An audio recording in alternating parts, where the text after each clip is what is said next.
Sometimes the answer to a noisy mind comes from the quietest teacher. This is a story of a young boy who discovered this truth.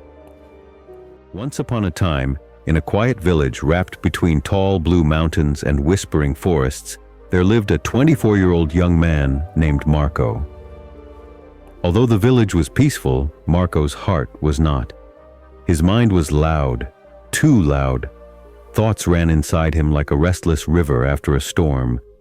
Every morning he woke up with a tired face and heavy eyes. He would sit by his window, but instead of seeing the beautiful sunrise, his mind replayed memories he wished he could forget. Mistakes, regrets, people he had lost, everything from the past returned to him again and again. And when the night came and the sky became full of stars, another fear would rise in him. Fear of the future. What if things go wrong? What if I fail? What if life gets worse? His mind whispered these questions until he could barely breathe. His thoughts didn't stop. They didn't slow down. They circled him all day like a never-ending storm. Because of this, Marco couldn't sleep well. He couldn't focus. He often forgot to smile. And though he lived in a village full of life, laughter, and the smell of fresh bread, he felt alone in his own mind. One afternoon, a traveler stopped in the village. He sat near the well and told people stories from faraway places. Marco listened quietly. The traveler said that deep in the hills, far from busy towns and noisy markets, there was another village, a peaceful one. People said a wise old man lived there. He used to be a famous psychologist in the city, someone who spent his whole life helping people understand their minds and find peace. But when he grew older, the traveler continued, he left everything behind, the tall buildings, the crowds, the endless rush. He chose a quiet life in the hills. Now he helps only those who truly seek wisdom. Something lit up inside Marco, a small spark, a feeling he hadn't felt in a long time, hope. Maybe this man can help me. Maybe he can quiet this storm inside me. That night, Marco packed a small bag, just clothes, a little food, and a strong desire to change his life. The journey was long. Marco walked through forests where the wind made the leaves dance like tiny green waves. He crossed rocky paths where stones rolled under his feet. He slept under the stars, listening to wolves calling in the distance. Sometimes he felt tired, sometimes he felt like turning back. But every time doubt touched him, he remembered the storm in his mind and kept walking. After many days, he finally reached the village in the hills. It was small, peaceful, and full of the smell of wildflowers. Birds sat on roofs, and the sound of little streams filled the air. There, in the middle of the village, stood a small house covered with vines and greenery. On the porch, an old man sat quietly. His eyes were closed. His breathing was slow and deep. He didn't look like a man in the world. He looked like part of nature itself. Marco stepped closer and whispered, "Grandfather, my mind is very restless. I cannot stop thinking. I feel lost. I want peace.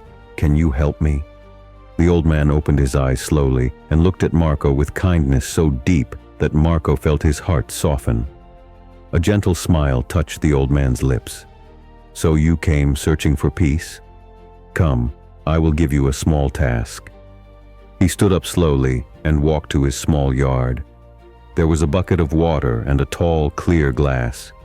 The old man filled the glass completely, all the way to the top. The water formed a little dome above the rim, trembling with the slightest movement. He placed the glass carefully into Marco's hands. "Walk from here," he said, pointing toward the edge of the village, "to the last house on that side, and then return.